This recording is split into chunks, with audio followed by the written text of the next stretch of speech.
तो नमस्कार दोस्तों, एक बार फिर से आप सभी का स्वागत है पब्लिक रिएक्शन में। जी हां दोस्तों, इस वक्त लोकसभा की कार्रवाई लगातार चल रही है और आप देखेंगे कि विपक्ष के हंगामे के बाद और आज छठवां दिन है लोकसभा के अंदर, अब सुचारू रूप से जो है पक्ष विपक्ष दोनों की बातें रखी जा रही हैं।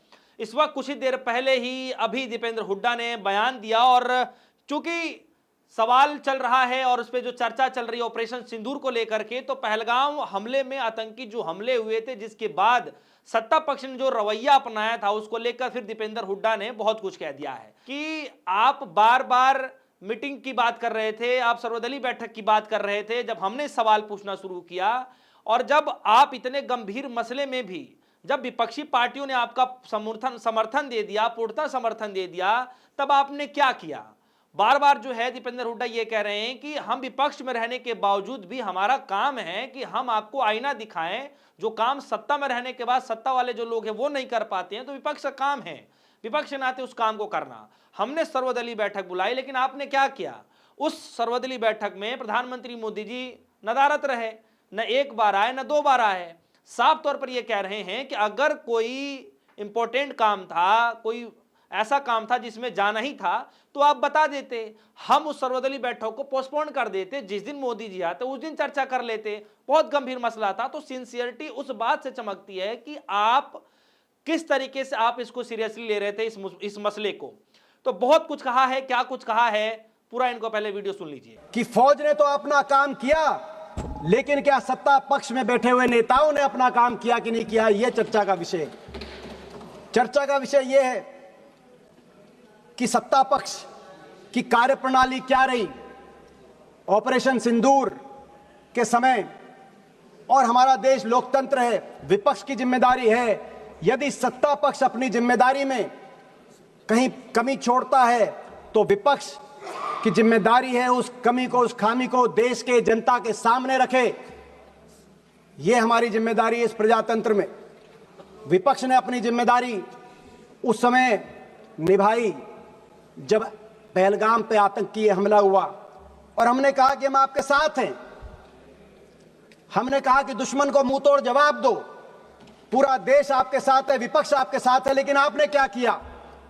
आपने सर्वदलीय बैठक रखी, लेकिन सर्वदलीय बैठकों में प्रधानमंत्री जी नहीं शामिल हो पाए। उनकी व्यवस्था दिखाई गई। अगर उन दिनों में उनकी व्यवस्था थी तो दिन बदले जा सकते थे, और अगर दिन में व्यवस्था थी तो रात के 12 बजे भी अगर आप सर्वदलीय बैठक रहते तो हमारे नेता, देश के विपक्ष के नेता सब आने के लिए तैयार थे। दुनिया में एक शक्ति प्रदर्शित होती भारत के लोकतंत्र की कि सब एक हैं, लेकिन आपने वो मौका चूक गए आप। उसके बाद बहरहाल ऑपरेशन सिंदूर में हमारी फौज ने अपना पराक्रम दिखाया, अपना लोहा मनवाया। और एक ऐसा समय आया 9 तारीख के बाद जब दुनिया ये मानने लगी कि हिंदुस्तान की फौज का अपर हैंड है, हम एडवांटेजियस पोजीशन में हैं, हम दुश्मन के गले के नजदीक हैं। लेकिन फिर 10 तारीख को यकायक सीज फायर। देश की भावना थी कि पाकिस्तान को मुंह तोड़ जवाब दिया जाए, निर्णायक जवाब दिया जाए, जैसा 1971 में पाकिस्तान के 2 टुकड़े करके दिखाया था हमारी देश की फौज ने। तत्कालीन प्रधानमंत्री जी इंदिरा जी के समय पाकिस्तान को ऐसा जवाब दिया जाए। आप बार बार बोलते थे पाकिस्तान ऑक्यूपाइड कश्मीर की बात बोलते थे, अब आगे किस मुंह से आप पाकिस्तान ऑक्यूपाइड कश्मीर की बात रखेंगे देश के सामने? आपके सभी वक्तव्यों में कहा गया है कि पाकिस्तान घुटनों पे था। आप ही कह रहे हैं अगर पाकिस्तान घुटनों पे था तो सीज फायर की, जो सीज फायर जिसको आपने स्वीकृति दी और आप कह रहे हैं कि हमने सीज फायर को माना, अगर पाकिस्तान घुटनों में था तो सीज फायर की क्या जस्टिफिकेशन है? मगर दुख तो तब हुआ, देश के दिल में दुख हुआ कि देश की जो भावनाएं थी उन भावनाओं पे विराम, युद्ध विराम, पाकिस्तान की ईंट से ईंट बजाने की भावनाओं पे विराम अमेरिका की एक ट्वीट ने आपके युद्ध विराम की घोषणा से पहले की। उसके बारे में मैं आऊंगा, लेकिन ये सीज फायर की क्या शर्तें थी देश के सामने आपको रखना चाहिए। मगर इन शर्तों के साथ साथ युद्ध विराम से पहले भी एक रणनीतिक चूक हुई। आज राजनाथ सिंह जी कह रहे थे कि कांग्रेस के समय यह रणनीतिक चूक हुई पाकिस्तान को लेकर।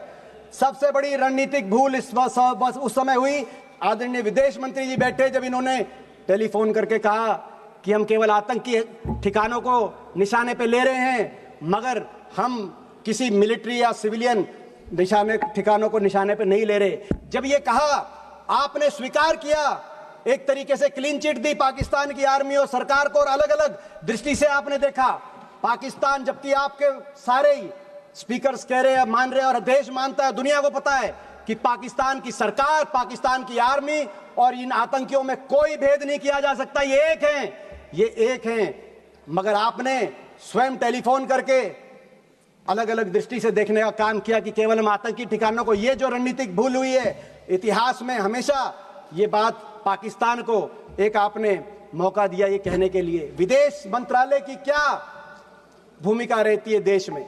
विदेश मंत्री का काम कोई स्कूल, कॉलेज या सड़क बनाना नहीं होता। विदेश मंत्रालय का काम होता है दुनिया में अपने दोस्त मुल्कों की संख्या को बढ़ाना।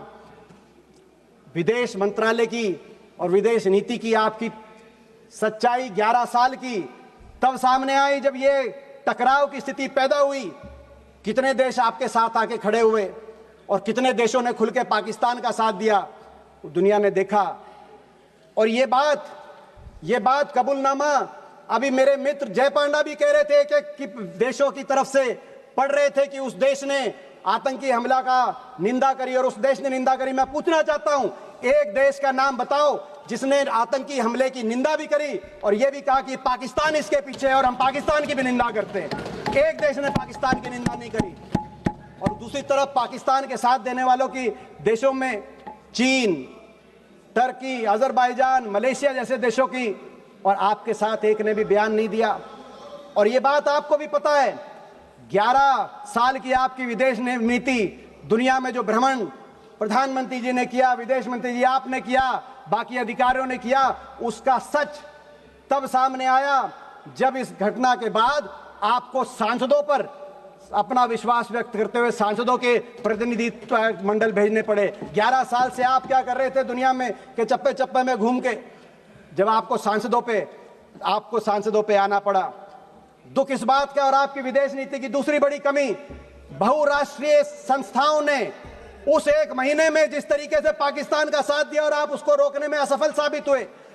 जिस तरीके से आईएमएफ ने 1 बिलियन का लोन, जब टकराव चल रहा था, शायद दुनिया के इतिहास में पहली बार हुआ होगा, आईएमएफ ने $1 बिलियन का लोन सैंक्शन किया, जिसका विरोध भी आपने किया, लेकिन आपके विरोध को आईएमएफ ने नहीं सुना। वर्ल्ड बैंक ने $40 बिलियन के निवेश का प्रस्ताव पारित किया, तो उसी महीने एडीबी ने उसी मई के महीने में $800 मिलियन का लोन पाकिस्तान के लिए स्वीकृत किया। दूसरी तरफ यूनाइटेड नेशंस सिक्योरिटी काउंसिल के अंदर पाकिस्तान को काउंटर टेररिज्म ग्रुप का को चेयरमैन बनाया गया, डकैत के हाथ को थानेदार बनाया गया, आप रोक नहीं पाए। और FATF financial action task force, जिसमें 2011 में पाकिस्तान को ब्लैक लिस्ट किया गया था, FATF में ग्रे लिस्ट में डाला गया था 2011 में यूपीए सरकार के समय, और 2022 में उसको FATF से ग्रे लिस्ट और ब्लैक लिस्ट से पाकिस्तान को बाहर निकला, लेकिन आप उसको रोक नहीं पाए। आपकी विदेश नीति में कमी, दूसरी कमी वहां है जब दुनिया के मुल्कों ने, अमेरिका और रूस जैसे मुल्कों ने भी हिंदुस्तान और पाकिस्तान को बराबर तोल दिया। ये कैसे संभव है? हम इसको कैसे मान सकते हैं? एक मुल्क आतंकवाद को पोषित करने वाला मुल्क है और दूसरा मुल्क आतंकवाद से पीड़ित मुल्क है। हम अंतर्राष्ट्रीय ऑर्डर की लड़ाई लड़ रहे हैं, लेकिन आपने देखा बार बार सभी मुल्कों ने बराबर तोल दिया। तो दोस्तों, जिस तरीके से आपने सुना, ये दीपेंद्र हुड्डा हैं और अपनी बात बड़े ही बेबाकी अंदाज में रखते हैं। हालांकि इनका लगभग 17 से 18 मिनट का लगभग ये पूरी वीडियो है जो कि लोकसभा में उन्होंने भाषण दिया, और इस दौरान इन्होंने सत्ता पक्ष में जो लोग हैं, चाहे प्रधानमंत्री नरेंद्र मोदी जी हो, चाहे अमित शाह हो, चाहे राजनाथ सिंह, सत्ता पक्ष में जो भी नेता हैं वो वहां मौजूद हैं। खासतौर पर प्रधानमंत्री मोदी जी भी वहां मौजूद हैं, गृह मंत्री अमित शाह जी भी मौजूद हैं, उसके बाद जो रक्षा मंत्री जी भी मौजूद हैं, तमाम नेता आज मौजूद हैं। और जिस तरीके से विपक्ष अपना सवाल वहां पर पूछ रहा है। कहीं ना कहीं ये सवालों के जवाब सत्ता के पास ऐसा नहीं है, जिसकी वजह से अभी तक जवाब नहीं देते बन रहा है। और न सिर्फ दीपेंद्र हुड्डा, बल्कि आप इससे पहले गौरव गोगोई का भाषण सुनेंगे तो आपको स्पष्ट हो जाएगा कि ये जो सदन में चर्चा चल रही है, जो विपक्ष अपना पूरा तैयारी करके आया है, कहीं ना कहीं इसमें सत्ता पक्ष जवाब उस कदर नहीं दे पाएगा जिसका हौवा बनाया जा रहा था। जी हां दोस्तों, तो क्या लगता है कि गौरव गोगोई ने जिस तरीके से भाषण दिया, उसके बाद दीपेंद्र हुड्डा जी ने जो अपने सवाल रखे, इन सब सवालों को लेकर आपके मन में क्या कुछ चल रहा है कि आगे किस किस तरीके के और सवाल पूछे जा सकते हैं और क्या सत्ता पक्ष इस पे जवाब दे पाएगा? बहुत सारे सवाल हैं दोस्तों, आपको क्या लगता है हमारे वीडियो कमेंट सेक्शन में जाकर जरूर बताइएगा। फिलहाल के लिए दीजिए इजाजत, देखते रहिए पब्लिक रिएक्शन। धन्यवाद।